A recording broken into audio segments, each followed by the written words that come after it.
Welcome to ரோலி studio. இன்றைக்கி ஒரு அருமையான பிரிண்டட் சாரீக்கு நாம் ஒர்க் பண்ண போகிறோம். நெக்கு இந்த டிசைன் தான் நான் பண்ணியிருக்கேன். ரொம்ப பியூட்டிஃபுல்லாக வந்தது, மோர் எலகண்ட்டாக இருந்தது. இதுதான் நான் சொன்னேன் பிரிண்டட் சாரீ. இந்த சாரீ வந்து கலாநிகேதனில் எடுத்தது. அது வந்து 4800 rupees. நல்ல ஆரஞ்சு கலரில் அந்த பிரிண்டட்கே உண்டான ஒரு அருமையான ஒரு குவாலிட்டியோட அது இருக்குது. அண்ட் லைட்டாக க்ரீன் கலரில் ஆலிவ் க்ரீனில் ஒரு எம்ப்ராய்டரி கூட போட்டிருக்காங்க. இது நெக்ஸ்ட்டு சைடு. ஒரு சைடில் பார்த்திங்கன்னா நல்லா இந்த மாதிரி ஃப்ளார்ஸ் போட்டு பெரிய பார்டராகவும், இன்னொரு சைடு வந்து வெறும் ஒரு சின்ன ஒரு 2 inches ஒரு பார்டரும் கொடுத்துருக்காங்க. லைட் க்ரீன் டார்க் க்ரீன் கலந்து இருக்குது அந்த பார்டரில். அது ரொம்ப அழகாக இருந்தது, ரொம்ப டீசென்ட் சாரியாக இருந்தது. இது முந்தானியில் பார்த்திங்கன்னா செல்ஃப் டிசைன் போட்டிருக்காங்க. பேக்கில் லைட்டாக க்ரீன் ஷேடில் பேக்ரவுண்ட் கொடுத்துட்டு கொஞ்சம் டென்ஸ் ஆரஞ்சில் ஒரு எம்ப்ராய்டரி டிசைன் போட்டிருக்காங்க. இதுதான் ப்ளவுஸ், ரன்னிங் ப்ளவுஸ். ப்ளைனாக இருக்குது கிளாத். ஆனால் அந்த சாரியில் இருந்த டெக்ஸ்சர் இருந்தது இல்லையா, அந்த மாதிரி ஜாமெட்ரிஸ் எதுவும் இதில் இல்லை. பானை குச்சி தச்சுட்டேன். இந்த தான் நம்ம மெட்டீரியலாக யூஸ் பண்ண போகிறோம். இது வந்து ஒரு சூப்பரான பேட்ச், ரொம்ப அழகாக கிடச்சிது. கலர் கரெக்டாக இருந்தது, அது இல்லாமல் ஷேப்பும் ரொம்ப பிடிச்சிருந்தது எனக்கு. இது வந்து நம்ம எப்போவும் யூஸ் பண்ணுற ஸ்டோன்ஸு. இப்போ நான் அந்த வாங்கின பீசஸை இதில் வச்சு நான் அரேஞ்ச் பண்ணி பார்க்க போகிறேன், எப்படி வைக்கலாம் அது அப்படின்னு. ஒரு ஐடியா கிடச்சதுக்கப்புறம் பெர்மனெண்ட்டாக நம்ம மார்க் பண்ணிவிட்டு கம் போட்டு ஒட்டிடலாம். ஸோ நான் ஒரு 6 pieces ஒரு சைடு, 6 pieces அதர் சைடு வச்சேன், 12 pieces. இது ஆக்சுவலி ஒரு பீஸ் வந்து எனக்கு 10 rupeesனு கிடச்சிது. கொஞ்சம் காஸ்ட்லியாக தான் ஆகிடுச்சு. ஃபுல் ப்ளவுஸ்க்கு பண்ணுறதுக்குள்ளே நிறைய பீசஸ் வாங்கினேன் நான், 20 pieces கிட்ட. அது வந்த அவுட்புட் பார்க்கும்போது அந்த ஸ்பெண்ட் பண்ண மணி ஒன்றுமே இல்லைன்னு தோணிடுச்சு. அண்ட் சாரியும் கொஞ்சம் காஸ்ட்லி சாரீ, அதனால தாராளமாக இந்த அமௌண்ட் ஸ்பெண்ட் பண்ணலாம். இப்போ நம்ம அரேஞ்ச் பண்ணி பார்த்தோம் இல்லையா, அது கரெக்டாக ஃபிட்டான மாதிரி இருந்தது. ஸோ பிளேஸ்மெண்ட்டும் தெரிஞ்சிருச்சு எங்கன்னு. இப்போ கம் போட்டு அதெல்லாம் ஃபிக்ஸ் பண்ணிடுறேன். இந்த ஸ்டோன்ஸை வந்து ஒரு பேட்ச்க்கும் இன்னொரு பேட்ச்க்கும் நடுவில் ஒரு ஜாயின் மாதிரி கொடுக்கலான்னு இருக்கேன். ஸோ நமக்கு ஒரு லிங்கிங் கண்டினியூட்டி கிடைக்கும். இல்லைன்னா அந்த கேப் இருந்ததுன்னா ஏதோ பேட்ச் வாங்கி ஒட்டிட்டோங்கிற மாதிரி இருக்கும். இப்போ வந்து ஏதோ நம்ம ஒர்க் பண்ணி அதை ஃபினிஷ் பண்ணி விட்ட மாதிரி ஒரு ஃபீல் கிடைக்கும். ஸோ இப்போ அடுத்தது ஒட்டுறேன். ஸோ அந்த ஸ்டோனோட கேப்புக்கும் நம்ம ஒட்டின இந்த 6 pieces அரேஞ்ச் பண்ண பாருங்கள், அதுக்கும் அந்த நெக்கோட ஹைட்டுக்கும் கரெக்டாக போயிடுச்சு. அண்ட் இந்த ஸ்டோன்லாம் எல்லோரும் வருமா வராதான்னு கேட்குறீங்க. கம் போட்டால் கண்டிப்பாக வராது. கொஞ்சம் எக்ஸ்ட்ரா கம் போட்டு ஸ்ட்ராங்காக ஒட்டிட்டு சேஃபாக வாஷ் பண்ணி வச்சோன்னா எத்தனை முறைனாலும் வாஷ் பண்ணலாம், எத்தனை வருஷனாலும் இருக்கும். அதனால் கம் போடுறத பற்றி யோசிக்காதீங்க. இப்போல்லாம் ஆரி ஒர்க்லேயே நிறைய ஸ்டோன்ஸ் எல்லாம் ஒட்டி பண்ணுறாங்க. அவங்கெல்லாம் இந்த ஃபெவிக்ரில் கம் தான் யூஸ் பண்ணுறாங்க. அதனால் ஒன்றுமே ஆகாது. எப்படியும் நம்ம செக்யூர் ஸ்டிச்சஸ் மேலே போட போகிறோம். பேச்சஸ்க்கு மட்டும் ஸ்டோன்ஸ் கண்டிப்பாக வராது, பயப்பட வேண்டாம். ஸோ இப்போ நம்ம ஒரு சைடு ஒட்டி முடித்தாச்சு. இப்போது அதே மாதிரி செகண்ட் சைடும் ஒட்டிடலாம். அதுக்கு முன்னாடி அதை எப்படி திருப்புறதுன்னு நான் சொல்லித்தரேன் பாருங்கள். அது திருப்பும் போது கரெக்டாக நீங்கள் அந்த அப்படியே வந்து கண்டினியூ ஆகிற மாதிரி பார்த்துக்கணும். இல்லைனா கொஞ்சம் பெண்ட் ஆச்சுன்னா அது நல்லா இருக்காது. ஸோ நான் ஃபஸ்ட்டு பீஸ் வைக்கும் போது மட்டும் கொஞ்சம் கேர்ஃபுல்லாக சேம் டிஸ்டன்ஸில் இந்த பக்கம் நெக்லைன்லேருந்து எவ்வளோ தூரம் ஓட்டணுமோ அதே மாதிரி இந்த பக்கமும் சேம் டிஸ்டன்ஸ் மெஷர் பண்ணி ஒட்டிட்டேன்.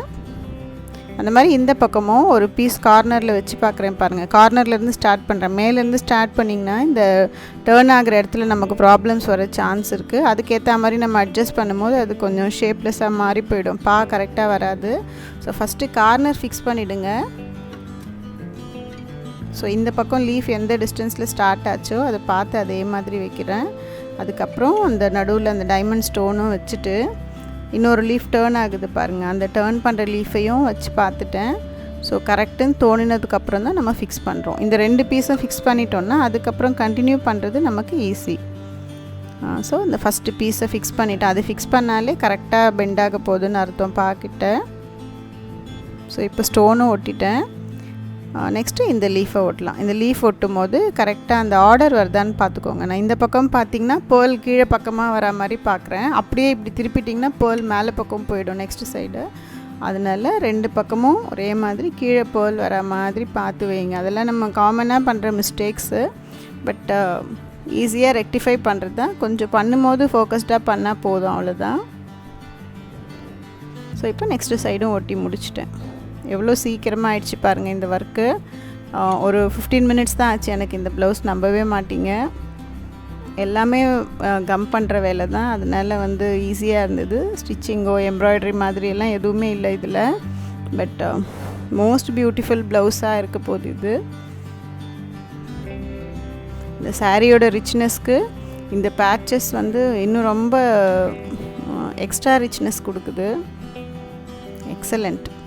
இப்போ நான் அந்த டர்ன் பண்ணுறேன் பாருங்கள். ஸோ ஸ்ட்ரெயிட் லைனாக நீங்கள் பண்ணிட்டீங்கன்னா 2 லீஃபும் வந்து நடுவில் இடிச்சிக்கிற மாதிரி வரும். ஏன்னா நம்ம வேறு டைரெக்ஷனில் திருப்பி வச்சுருக்கோம் இல்லையா, அதனால் அதை லைட்டாக பெண்ட் பண்ணிட்டேன். ஸோ ஒரு லீஃப் அப்படியே இந்த பக்கம் இறங்குது, இன்னொரு லீஃப் அந்த பக்கம் இருந்து இறங்கி வருது. ஸோ ரெண்டும் மீட் பண்ணுற இடத்துல இன்னொரு லீஃபை இந்த மாதிரி வச்சுட்டோன்னா ஒரு பியூட்டிஃபுல் ஷேப் க்ரியேட் ஆகுது. அங்கே நடுவில் வேறு 3 மணியும் மீட் ஆகிற மாதிரி இருக்குது பாருங்கள். அந்த முத்து மீட் ஆகிற இடம் ஒரு ஃப்ளார் ஃபீல் கொடுக்குது நமக்கு. இது லீவ்ஸ் வந்து நான் ஸ்லீவ்ஸ்லேயும் வச்சு பண்ணிட்டேன். ஒரே ஒரு லீஃப் தான் வச்சுருக்கேன். கூட சப்போர்ட்டுக்கு குட்டியாக இருந்த மாதிரி இருந்தது, அது சப்போர்ட்டுக்கு 2 ஸ்டோன்ஸ் வச்சு கூட ஒரு பேர்ல் ஒன்று ஒட்டிட்டேன். எக்ஸ்ட்ரா பேர்ல்ஸ் வேணும்னா ஒட்டிக்கலாம், பட் இதுவே டீசெண்டாக இருந்தது. இப்போது அங்கங்கே ரேண்டமாக கொஞ்சம் பார்த்து தான், பிளேஸ்மெண்ட் பார்த்து தான் வைக்கிறேன் நான். டிஸ்டன்ஸ் கரெக்டாக இருக்கட்டுமேனு. காஸ்ட்லி ப்ளவுஸு, அதனால் கொஞ்சம் கேர்ஃபுல்லாக எப்போவும் அப்படியே டக் டக்குன்னு வச்சுட்டே போவேன் ரேண்டமாக. இது கொஞ்சம் பிளேஸ்மெண்ட் பார்த்து கரெக்டாக தான் இருக்கா, கேப் அப்படின்லாம் பார்த்து வச்சேன். இந்த பேர்ல் தான் நம்ம ஒட்ட போகிறோம். தட்டை பீட் வைப்பேன் இல்லையா நான், மெட்டாலிக் பீடு. இது வந்து தட்டையிலேயே வந்து பிளாஸ்டிக் பீட்ஸு, கூட சர்க்கிள் மாதிரி ஒரு ரவுண்ட் வேறு இருக்குது அதில். ஸோ பூ மாதிரி ஒரு ஃபீல் இருந்தது அந்த பீடு. இந்த மாதிரி நீங்கள் எங்கேயாவது பார்த்தீங்கன்னா நல்ல மெட்டீரியல்ஸு, அதுக்கு என்ன ப்ளவுஸ் இருக்குதுன்னு யோசிக்காதீங்க, அதை வாங்கி வீட்டில் வச்சுருங்க. கண்டிப்பாக அதுக்கான ப்ளவுஸ் கிடச்சிரும், அப்போ அதை யூஸ் பண்ணிக்கலாம். இது வந்து ஃப்ரண்ட் சைட். ஆக்சுவலி என்கிட்ட இன்னும் 2 பேட்சஸ் தான் இருக்குது. அண்ட் ஸ்டோன்ஸ் மட்டும் நிறையா இருக்குது. பட் சின்னதாக போதும், ஃப்ரண்ட் நெக் ஃபுல் நெக் இழுக்க வேண்டாம்னு சொல்லிவிட்டு இது ஒரு பேட்டர்னாக இருக்கும், அழகாக தான் இருக்கும். பட் க்ரீன் டிண்ட் இருந்தால் ரொம்ப அழகாக இருக்கும். அதனால் அந்த 2 பேட்சஸை யூஸ் பண்ணி ஃப்ரண்ட் நெக்கை பண்ணியாச்சு. பாருங்கள், இது முடிஞ்ச ப்ளவுஸு. அவுட்புட் பாருங்களேன் எப்படி இருக்குது. நல்லா கம்மெல்லாம் ட்ரை ஆகிடுச்சு. எக்ஸலண்ட். நல்லா ஸ்ட்ராங்காக இருக்குது அந்த பேட்சஸ். இது வந்து ஆரி ஒர்க் பேட்சஸ், அதனால தான் அது கொஞ்சம் காஸ்ட்லியாக. ஒரு பேட்சை 10 ருபீஸ்ன்னு சொன்னேன் நான். ரெகுலர் பேட்சஸ்னால் இன்னும் கொஞ்சம் கம்மியாக தான் இருக்கும். பட் இதோட குவாலிட்டி, அதோட லுக் வந்து வேறு தான். அதனால் ஆரி பேட்சஸ்னு கேளுங்க, கடையில் கண்டிப்பாக கிடைக்கும். கலர் ரொம்ப அழகாக மேட்ச் ஆகிருக்கு. அது மாதிரி மேட்ச் பண்ணி மெட்டீரியல் ஃபிக்ஸ் பண்ணி ஒரு ஃபிகர் மைண்டில் கொண்டு வந்துட்டிங்கன்னா இந்த ஷேப்பில் பண்ணலான்னு அந்த டிசைன் வந்து மோர் சக்ஸஸ் டிசைன் தான். ஸோ இது என்னோடய சக்ஸஸ் டிசைன்ஸில் இன்னொன்று. ரொம்ப பிடிச்சிருக்கு எனக்கு, உங்களுக்கும் பிடிச்சிருக்கோன்னு நினைக்கிறேன். கண்டிப்பாக ட்ரை பண்ணுங்கள்.